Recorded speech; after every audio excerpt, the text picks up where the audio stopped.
Hi, I'm Steve. And I'm Crystal. Where to next? We're hanging with the Gators in the Florida Everglades. So we got here right when the park opened for our 9 a.m. tram tour. This is a 2-hour tour that goes around the 15-mile loop in Shark Valley. So Shark Valley is a popular part of the Everglades National Park. Yeah, and we're in peak season right now. From I think December to April is when the park's the busiest. And that's because it's the best weather. It's the driest weather.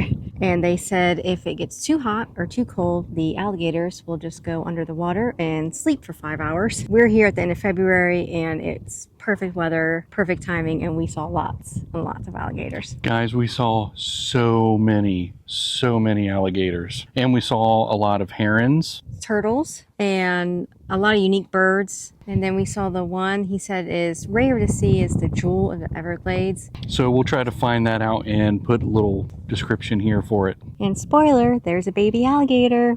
The Shark Valley Tram Tour is a fun and easy way to see the wild side of the Everglades without breaking a sweat. You'll get up close to alligators, wading birds, and even the occasional deer. At the halfway point, you'll stop at the Shark Valley Observation Tower, the highest accessible point in the Everglades, offering breathtaking 360-degree views. Throughout the tour, your guide shares fascinating facts about the ecosystem, making it a fun and educational ride. It's a relaxing, scenic adventure, perfect for nature lovers and photographers alike. Would you take this ride? Let us know in the comments, and don't forget to subscribe to our channel for more adventures like this one. And here are some clips from our tour.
Okay, we just made a quick stop at the observation tower as we're doing the tram tour in Shark Valley. They give us about 20 minutes. You walk up the ramp and you can see, they said, about 20 miles out in the Everglades. This place is very beautiful. I mean, it's just so amazing. I expected it to be very pretty here, but expectations blown. I mean, it's just been awesome. And so much wildlife, not just alligators, which we've seen a ton of, but these birds in flight catching fish, seeing live action. Yeah, we've seen cranes and herons and crows and some of the biggest alligators I've ever seen ever. Oh yeah, we've seen a really big boy. Yeah, we saw it had to have been 11 or 12 foot long alligator, and I watched it back into the water and just sit there and stare at us as we were driving by on the tram. It was amazing. Yeah, tour is exceeding our expectations and we're not even done yet. Very excited to see the second half, more wildlife, and it's nice and warm, not overly hot, so it's been pretty pleasant.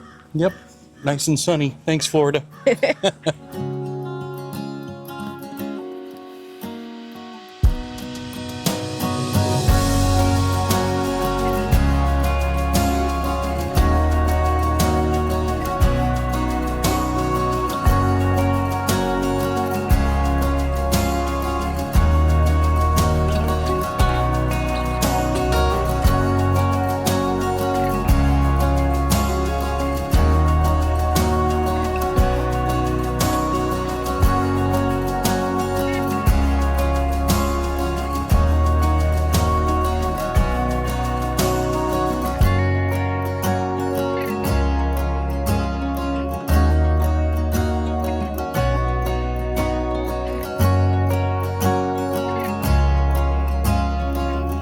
recommend that you do show up early. The parking lot is now packed and it's about noon, and I didn't see maybe 1 or 2 spots available right now. So the tram tour was amazing. Mike was our tour guide. And Adam was our driver. Adam was the driver, and so he's been doing this for a handful of years, but he's got a passion for it, and you can tell. Yeah, and when you do the tram tour, they are looking for wildlife for you. So they will stop and tell you which way to look and show you where there's an alligator. Now, they can't stop for every single animal or you'd be here all day, but they were all of a sudden just slam on the brakes and be like, oh, look over here, look onto the right. And they'll slowly creep up so everyone, because it's a long tram, so everybody gets to see the animal. Now, they don't allow you to stand or exit the tram at any time, but when the tram is stopped, you are able to stand to take your pictures, and they'll even let you stand on the seats so that you can get a better picture if you need to. And we recommend, if you can, to sit on the left side. That's the side we were on, and I think that was the best one because we've seen the most wildlife. So the Everglades became a national park on December 6th, 1947,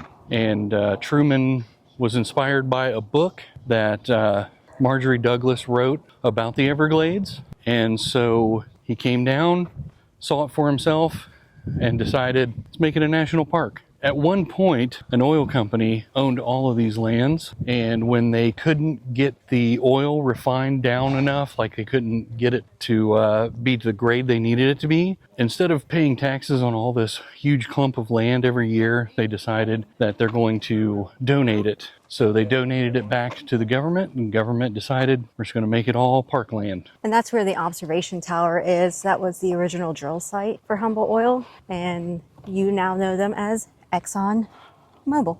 In fact, these paved paths that we're walking on right now, this was a road straight into the drill site that the oil company put down so that they can get their equipment in and out. And then eventually, when it was made into a national park, this was the original road that all the cars came in and looped around in the 50s and 60s, I think. Yeah. And then early in the 1970s, they thought, well, that's not going to work because people were breaking down, they were changing tires, they were stopping at every leaf and twig to take pictures. Leaving trash everywhere. Right, causing a big traffic jam constantly. So what they decided to do was shut that down and do hay rides. And they did hay rides for a while, and then the hay rides eventually transformed into the tram rides that you can take today. So our guide told us on the tram tour that there have never been any instances of attacks or bites in the park, except for one. And it was a boy was riding his bike, and I guess he went too fast around a turn and flew off of it and landed on, hi buddy.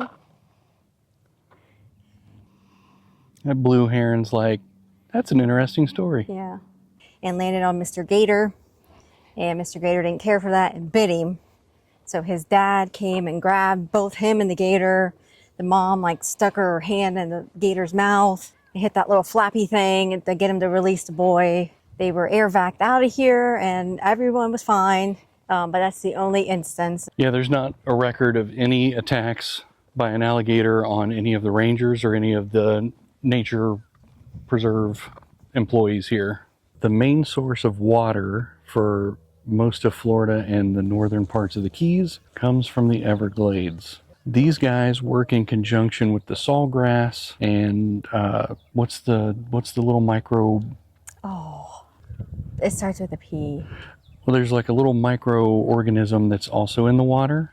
So this algae gets down into the water from the trees, and then the alligators help work it into the soil. It then seeps down into the limestone, softens up the limestone. The limestone then transfers the water into a huge aquifer, purifying it, and then they just take that water, run it through the plants, I'm assuming, and it supplies this whole area with fresh water, or else nobody could live here. Otter Cave Hammock Trail is just one of the many trails that you can take in the Everglades. There's a lot of hiking and biking that take place here. And like Crystal said earlier, the peak season is around December to the beginning of May. So that would be the best time to see all the wildlife. Otherwise, it's either too cold or too hot, and they tend to kind of eke away into the wilderness so that you can't see them. But, you know, it's Florida, so the weather is always awesome if you're just wanting to take some awesome walks, see some beautiful trails, and tour the Everglades.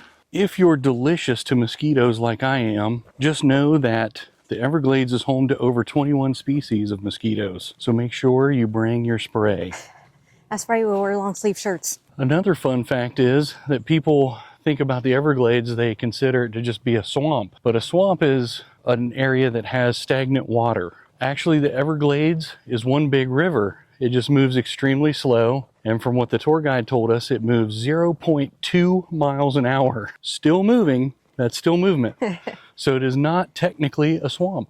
So we've mentioned twice now in this video that the popular time to come here and see wildlife is December to May. That is also considered their dry season here. And there is a lot of sawgrass here in the Everglades. Sawgrass helps a lot of the wildlife survive. Like they'll eat sawgrass to survive. And so could you.